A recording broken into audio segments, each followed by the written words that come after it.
Boa tarde. Estou aqui com a Camila Gimene, que é CEO e sócia do escritório de advocacia Opsi Bloom. Bom, muito obrigado, Camila. Um prazer conversar com você. Bom, a primeira pergunta vai mais direcionada com relação ao país no qual a gente está inserido, né, que é o Brasil. A gente vê que em muitas pesquisas e relatórios, o Brasil sempre vem na segunda posição de país mais vulnerável a ataque cibernético, né? Como você enxerga esse problema no Brasil e por que a gente é tão vulnerável assim? Essa é uma pergunta de $1 milhão, viu, Vinícius? Eu acho que ninguém sabe responder muito precisamente, mas eu vou talvez aqui mais no que eu acho que são os sentimentos que eu tenho hoje. Eu acho que o primeiro ponto o Brasil hoje é um país com crescimento exponencial de conectividade, né? Então a gente tem cada vez mais o crescimento dos serviços de telecomunicações, cada vez mais essa rede conectada, cada vez mais as pessoas tendo acesso, a população tendo acesso a smartphone, a tablet, a desktop, enfim, a dispositivos que estão conectados à internet. Me parece que também, de um outro lado, a gente tem grandes companhias operando no Brasil, né? Então, um volume de operações, de transações financeiras decorrentes das empresas que estão alocadas aqui. O Brasil, na América Latina, é um grande hub, né, de investimento em tecnologia, investimento no desenvolvimento das empresas, então acho que também isso pode ser um caminho. Mas eu acho que também um terceiro cenário, e esse talvez eu não consiga nem quantificar, mas eu acho que é um desafio que a gente tem hoje, que é da educação digital, né? Que é o que eu chamo de alfabetização digital, que é as pessoas estarem capacitadas para usar essas ferramentas tecnológicas de forma ética e de forma segura. E eu acho que hoje no Brasil nos falta muito esse conhecimento. Eu já vejo até alguns países que já se movimentam no sentido das crianças nas escolas já falarem sobre, por exemplo, fake news na internet, já falarem sobre uma capacitação para o entendimento do funcionamento da rede e formas, né, mecanismos de segurança, formas de configurar o aplicativo, maneiras de não se expor na rede de forma inadequada e tal. E eu acho que o Brasil tem esse grande desafio, e eu diria até que não é um desafio só nosso, que é de educar esta população a respeito do uso adequado, ético e seguro das tecnologias. E eu acho que um grande exemplo sobre isso é o modelo do Pix que a gente tem hoje no Brasil, né? Um modelo absolutamente de sucesso, absolutamente inovador, que facilitou e mudou a dinâmica do mercado, então teve um impacto grande na vida da população, do usuário que está lá na ponta, mas uma falta completa de entendimento das pessoas sobre a forma de usar isso, de usar essa ferramenta de forma segura, né? Então a gente vê, por exemplo, a pessoa receber um WhatsApp de alguém desconhecido, que usa a foto de alguém conhecido, pede um tipo de pagamento e a pessoa realiza, sem se questionar se atrás daquele WhatsApp, por exemplo, poderia ser uma conta falsa. Né? E o Pix não dá para pegar de volta, que nem uma transferência do crédito ali.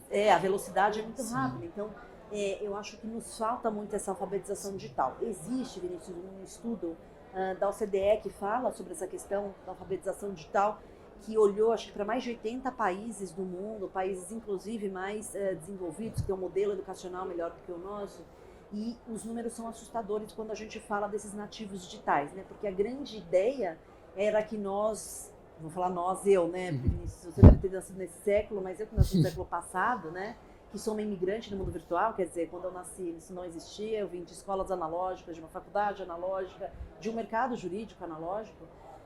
A ideia era essa geração imigrante, não alfabetizada, mas a nova geração que nasce a partir dos anos 2000 já conectada, vai ter um outro nível de relação de conhecimento sobre segurança da informação.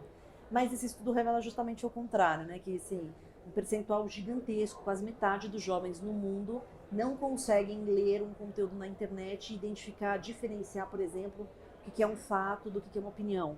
Não consegue receber um e-mail de phishing e identificar o que é um e-mail com fraude e o que é um e-mail verdadeiro. Então eu acho que a gente ainda tem um desafio grande de educação digital. Até puxando, acho que esse gancho da educação, as informações que a gente concede a essas empresas são muito sensíveis e cada vez mais sensíveis. Tem até as pessoas que falam que as empresas conhecem a gente melhor do que nós mesmos, né? Pelo tanto de informação que a gente está concedendo online. Então, assim, virou tanto exponencialmente maior quanto muito sensível. Como você vê esse cenário, tendo em vista que as crises são cada vez maiores e com informações cada vez mais sensíveis e mais profundas de cada pessoa? Aqui é o grande desafio que eu diria que não é um desafio pequeno, eu diria que é o grande desafio jurídico que a gente tem no século XXI é a questão da privacidade no ambiente digital, né? Do ponto de vista legislativo, a gente já evoluiu muito a respeito, hoje a gente já tem uma Lei Geral de Proteção de Dados Pessoais vigente no país, é uma legislação de 2018, a gente já tem uma Autoridade Nacional de Proteção de Dados Pessoais atuando, a gente já vê um nível de elevação de maturidade do mercado a respeito desses temas de proteção de dados pessoais, né? Hoje as empresas querem fazer negócios com outras empresas que respeitem a privacidade do usuário. E um equilíbrio aqui difícil nós precisamos fazer a sociedade da informação florescer. Nós queremos inovação. A sociedade da informação é boa para a população, né? Permite que a gente viva de um jeito melhor, com mais qualidade. A gente precisa garantir que a inovação ocorra. Mas como a gente equilibra isso com a privacidade do ser humano que é o usuário dessa plataforma? Nesse modelo que você trouxe, né, se usa muito a ideia de minimização de dados, né? Ou seja, a empresa coletar aquilo que ela precisa para te prestar um melhor serviço e que você, como ser humano, inclusive, consiga configurar a ferramenta para entregar mais coisas se você quiser, né? Ou não. Então, é o ser humano interagindo com a máquina para contar para a máquina o que eu quero compartilhar, o que eu não quero compartilhar.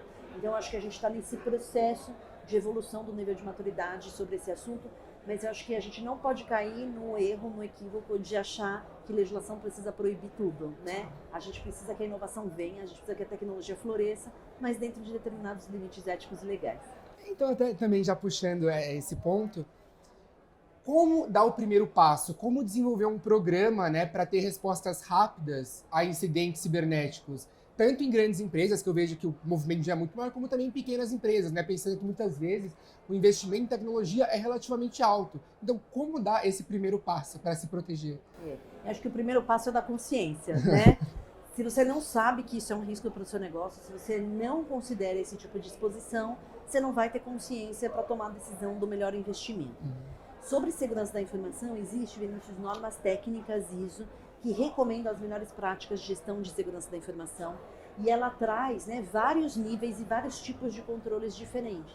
Eu acho que o importante conhecer esses controles e entender quais controles são compatíveis com o risco que o teu negócio está exposto, né? Obviamente, se você tem uma instituição que trabalha com dados, por exemplo, de saúde, com dados genéticos, com dados biométricos, os controles vão ser muito maiores do que para quem está trabalhando só com um nome completo, por exemplo, um RG. Mas é entender que já existe toda uma regulamentação técnica a respeito de segurança da informação, entender o que faz sentido para a sua companhia ou não, e entender que segurança da informação não é um investimento único e exclusivamente em tecnologia, né?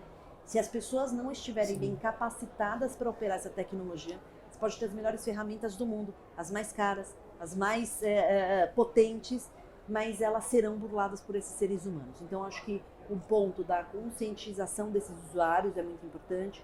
E para construir uma política de segurança da informação, eu gosto muito da ideia de que a gente precisa planejar antecipadamente. Né? Apesar de ser uma resposta, ser planejado já de antemão. Uma resposta a incidente para uma empresa que não tem planejamento prévio nenhum, com certeza, o dinheiro que ela vai gastar para conseguir restabelecer a operação e recuperar os danos decorrentes desse incidente vai ser gigantesco.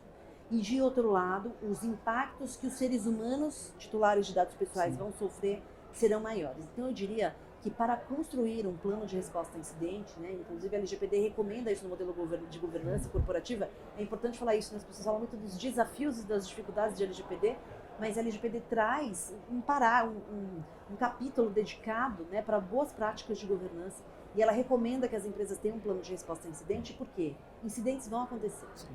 Estamos no mundo hiperconectado e eles vão acontecer. O que é importante é que a gente esteja preparado para responder de forma adequada. Então, ter um time de resposta, entender quem são as pessoas que serão acionadas, entender quais são os mecanismos que serão ligados para conseguir conter o incidente, entender quem que pode tomar as decisões dentro da companhia para seguir num processo de investigação, de restabelecimento do ambiente. Ter tudo isso previamente desenhado no papel e testado antes, né? Porque às vezes o que está no papel, quando você vai fazer na prática, você descobre que o avião não aterriza no mesmo lugar, né? Testar, simular uma resposta a incidente é fundamental para que quando acontecer, haja capacidade de uma resposta rápida, assertiva e mais eficiente. Sim. Bom, agradeço muito todas as considerações da resposta, e é um prazer conversar com você também. Agradeço também todo mundo que estava assistindo. Se a senhora tem alguma consideração final também para fazer? Eu agradeço muito o convite da Fenaló, é um prazer estar aqui com vocês neste ano presencialmente. E é muito importante falar sobre tecnologia, inovação e diversidade no ambiente jurídico. Acho que a Fenaló teve um tom muito certo esse ano de olhar para esses temas, porque são temas fundamentais para o nosso mercado jurídico. Muito obrigada. Perfeito, muito obrigada.